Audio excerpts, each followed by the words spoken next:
Hello all, welcome to my channel. Today we're going to be reading TankGirl, Armadillo. We're on chapter 36, Zulu Dobson's Amazing Sensory Saturation Tank. If you don't know what this is, I've been doing audiobooks with a few books of mine that I just absolutely love that I want to share with the world. TankGirl is a fave of mine. She started off as comic books. There was a 90s movie with Laurie Perry playing Tank Girl in it. And then also they made a novel. And a lot of people who know about her don't actually know that they made a novel. So I am reading this novel on here. Mind you, some of the audio in the novel isn't that greatest. So if you would let me know if I need to re-record any of these episodes, throw me a heads up, because so far I haven't gotten any complaints, so I've just left it as it is, and I still see that some people are going along with this and following the book, and I appreciate your views and I appreciate you continuing this journey with me. So without further ado, smash that subscribe, hit that like, and let's get into it. Alright, chapter 36, Zulu Dobson's Amazing Sensory Saturation Tank. Blah, try saying that 5 times fast. Zulu Dobson is the kind of guy to take a stupid idea and run with it. I told him about my revelation, and he started to bubble over with inspiration and youth and enthusiasm. The stuff about getting things thinner especially caught his imagination. That's just the most fucking amazing, ridiculously brilliant idea I've ever heard, he shouted. Is it? I said, knocked back by his terrific response.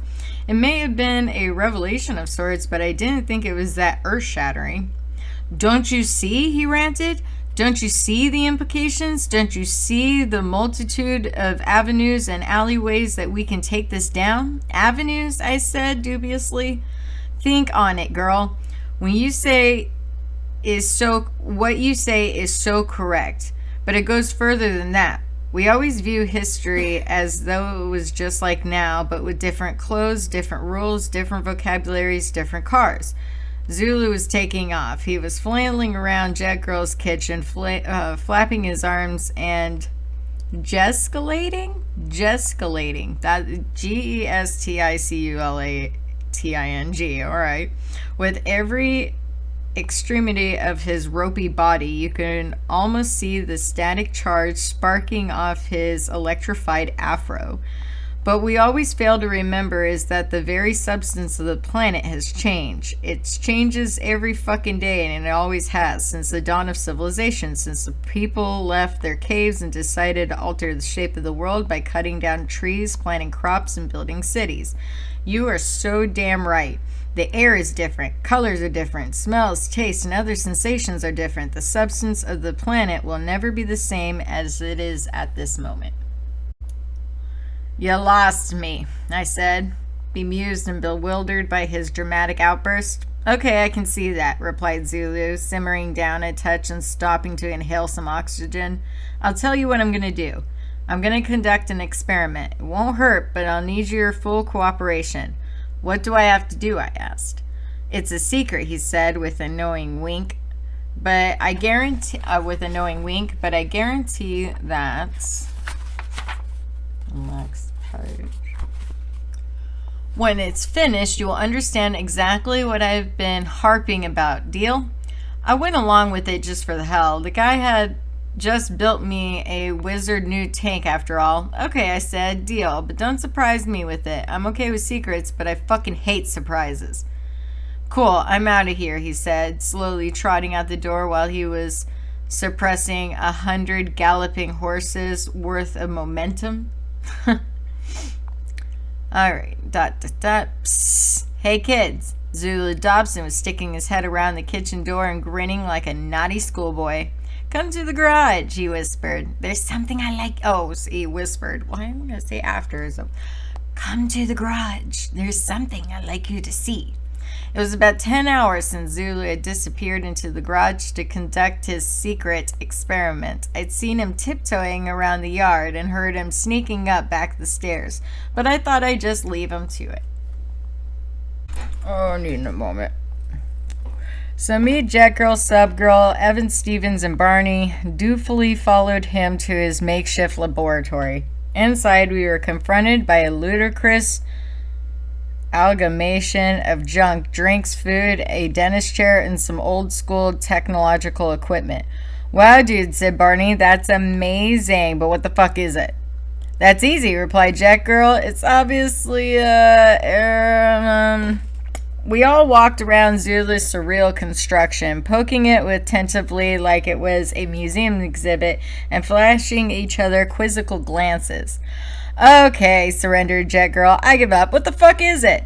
This, said Dobson, proudly patting the chair at the center of the thing, is the world's first sensory saturation tank. Okay. Immense saturated fat tanks? Asked Barney, confused as hell. Sensory saturation tank, repeated Dobson in a matter-of-fact tone. You all know what a sensory deprivation tank is, right? Well, I've been deprived of my tank, I said angrily, and I didn't like that one bit. This is kind of different from that sort of thing, explained Dobson. Allow me to fill you in. Sensory deprivation is a process developed by Dr. John Lilly in the 1950s, floating naked in an enclosed tank, search for internal stimulation. The subject's brain would eventually begin to hallucinate. Lilly used this method to explore different levels of consciousness. Maybe you should have seen the movie Altered Images. Nowadays, the milder version is the same method is employed as a tool for stress and tension management. Cool?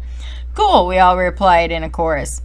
I was listening intently and I could vouch for the others. Sensory saturation, continued Dobson in his intense scientific fashion, is a process invented by my good self in this very garage. Here, the emphasis is on overload. The subject is seated in the sturdy but comfortable dentist chair, and all the senses are bombarded with blasts from the past. For instance, the first experiment that I have carried out on myself, I used the following stimuli. Smell. After searching unsuccessfully for the classic school-time smell of boiled carrots, modern carrots failed to convey that certain sweetness that I remembered from school dinner hall. Even thin baby ones had to be steeped in sugar salt water. I stumbled upon a particular strain of mildew, only that seems to grow on the cardboard used in cereal packaging. This, as I remembered in from a school project, a robot built from recycled food boxes that was left to go moldy by a badly seeping window. I kept reading widow, and I'm like, what? My brain's broke. Was smelly enough to invoke an almost deja vu flashback in my mind's eye. Taste. Nothing could compete with my favorite childhood drink of R, White's lemonade.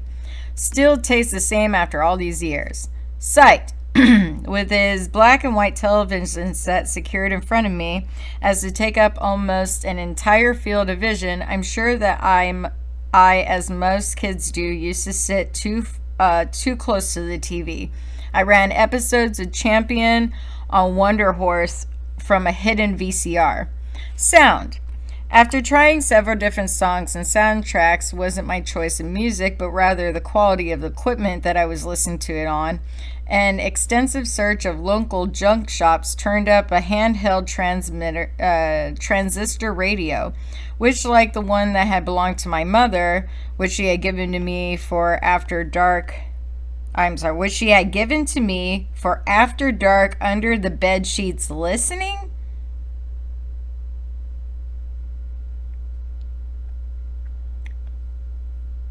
Let me read that again. An extensive search for local junk shops turned up a handheld transistor radio, which, much like the one that that belonged to my mother, which she had given me for an after dark under the sheets listening.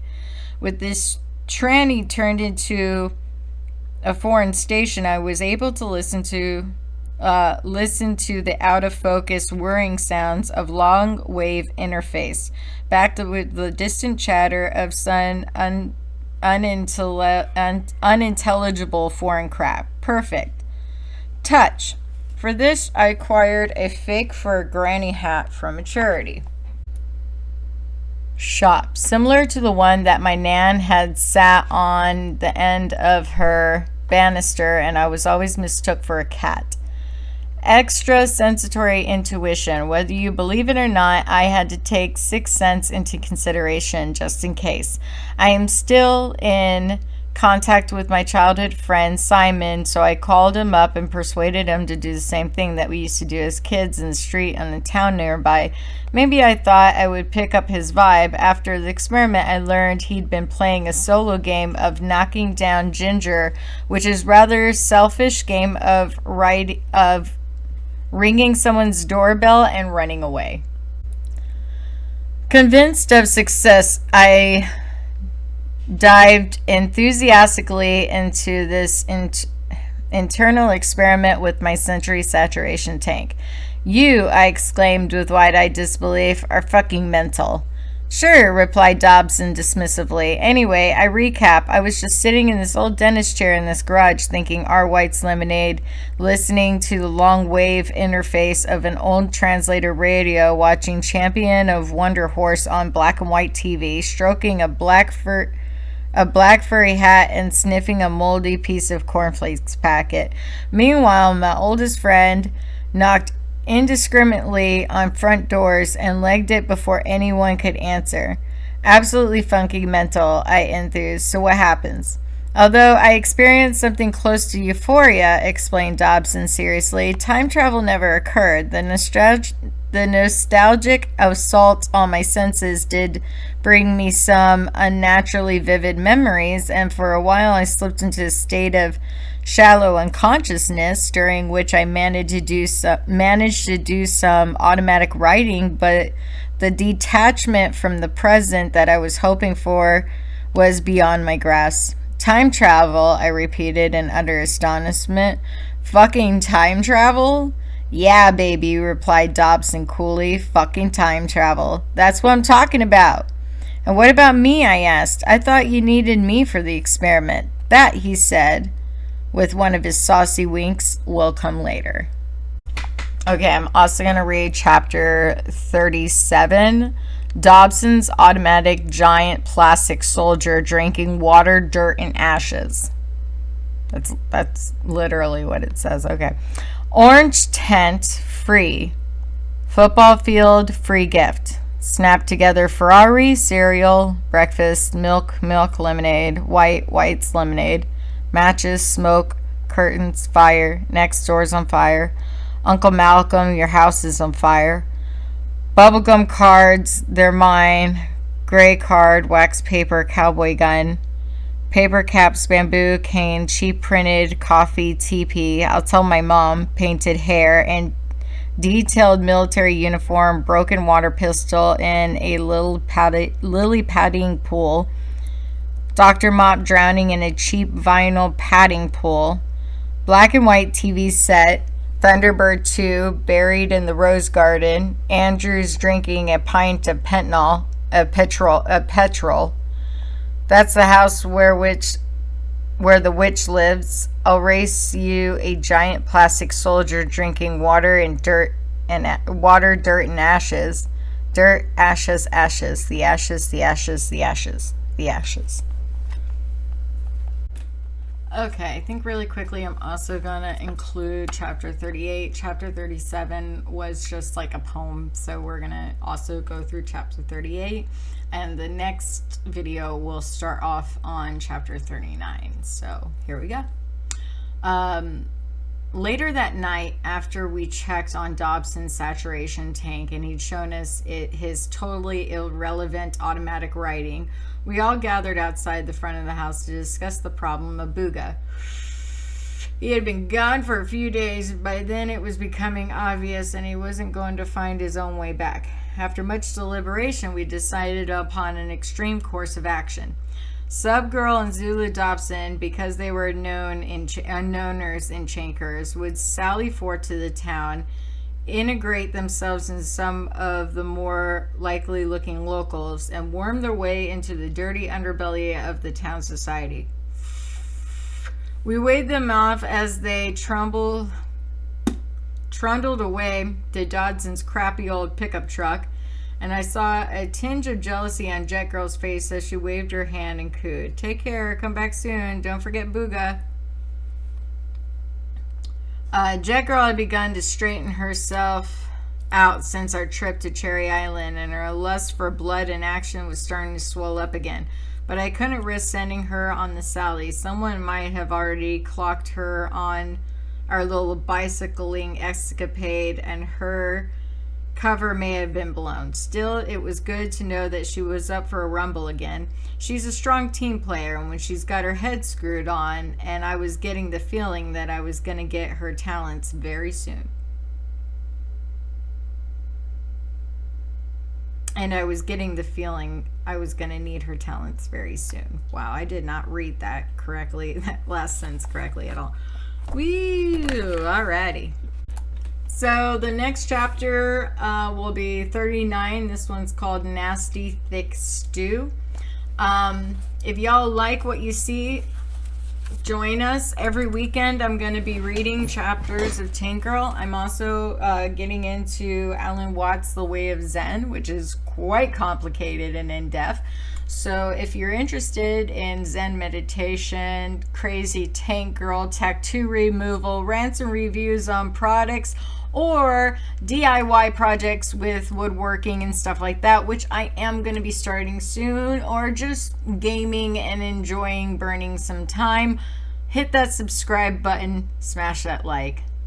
I love you all, man. Lose your mind and find your soul. Choose peace and compassion over hate and judgment. I hope you all have a wonderful day.